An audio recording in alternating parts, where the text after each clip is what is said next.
The Egghead Show.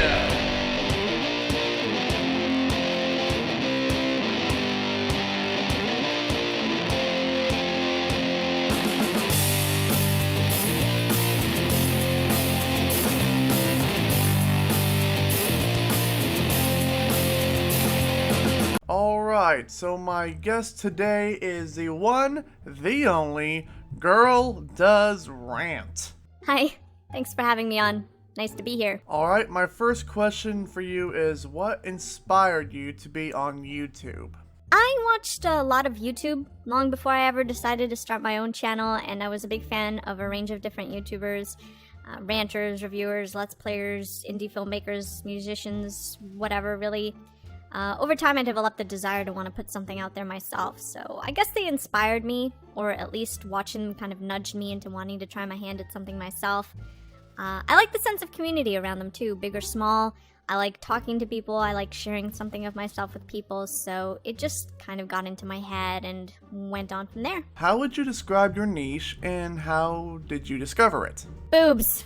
Are boobs a niche? I guess so. You could call me a boob tuber, I'm not denying it. Hell, I like it. I like the attention, I like the draw.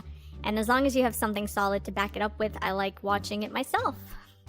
There's a sexual thrill to it, definitely, which I'm into. It feeds into my kinks, and anonymity just makes it all the more exciting.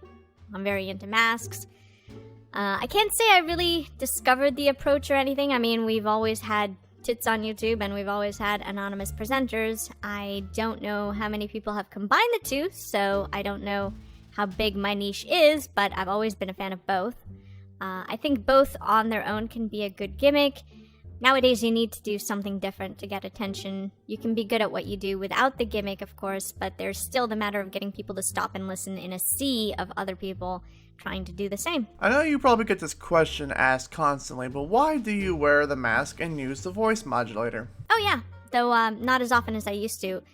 Like I mentioned, it's good for the gimmick, it's good for feeding into my personal tastes, and it's good for the anonymity aspect.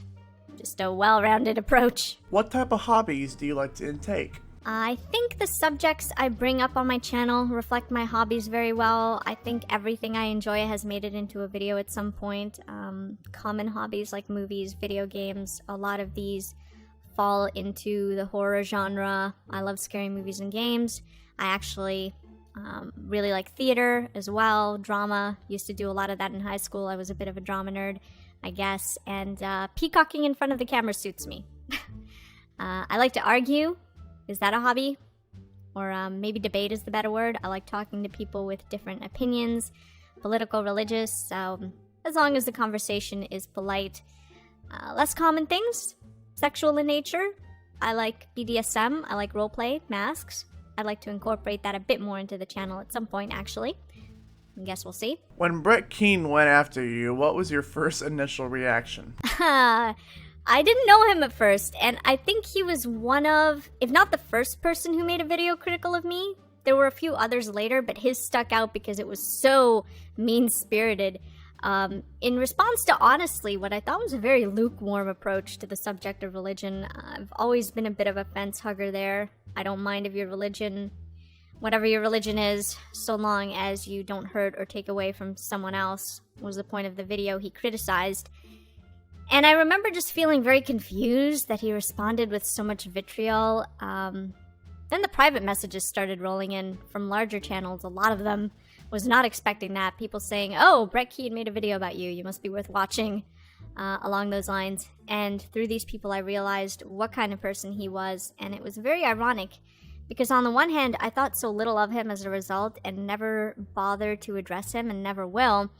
On the other, he inadvertently brought me to the attention of people that would help me grow at a much faster rate that I could have ever hoped for. So ultimately, I suppose he did me a favor. He's strangely good at that, bringing positive notice to everyone except himself.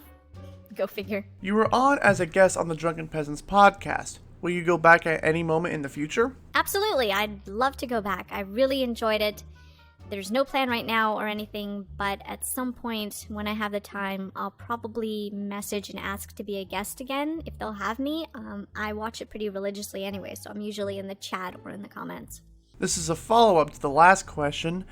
If the Drunken Peasants were to do a fan meetup in your area, would you go to it and would you wear the mask? Who's to say I haven't gone already? And nobody knew. If I did go, I wouldn't want anyone knowing it was me. Maybe I'd drop a too subtle hint or something. Maybe tell Ben I really liked his mask or something. Wink, wink. But yeah, if they were in my area, I would definitely go. When your channel started to rise in popularity, what was your first initial reaction? Surprise! Huge surprise. Pretty much because of how it happened, like I already mentioned. I mean, I knew that my approach would probably garner some attention, but I never expected it would take off as well as it did or in the way that it did. So yeah. What is your take on Britain leaving the EU? I'm actually pro-Brexit. I'm also working on a video to explain why, so I don't want to go too in-depth here because I could go on, but to summarize, I was genuinely pleasantly surprised. I thought it was a brave move, to be honest. I guess I really didn't expect it to happen, but it did. Final question, where do you see your channel going in the future? I really don't know. I see myself doing what I'm doing. My channel grows at different rates depending on what I'm putting out at any given time and how often, and that varies. I don't have any great plans. I don't really expect to get super into the limelight. I'm very happy with the audience I have right now and the community I'm in, the people I talk to. I'm happy they enjoy what I enjoy and that I can put a bit of myself out there and it gets so well received.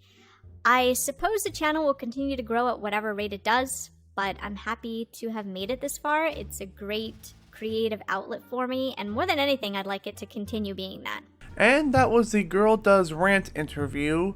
If you guys enjoyed it, please give a thumbs up on the video. I would like to thank Girldoesrant for having the interview with me. Go check her out. She's an awesome YouTuber. Thanks for having me. I hope you continue to be a much beloved and popular fixture on the Drunken Peasants. I hear they're planning to make you a co-host by popular demand. And if you want to see more cringeworthy videos, please click the subscribe button.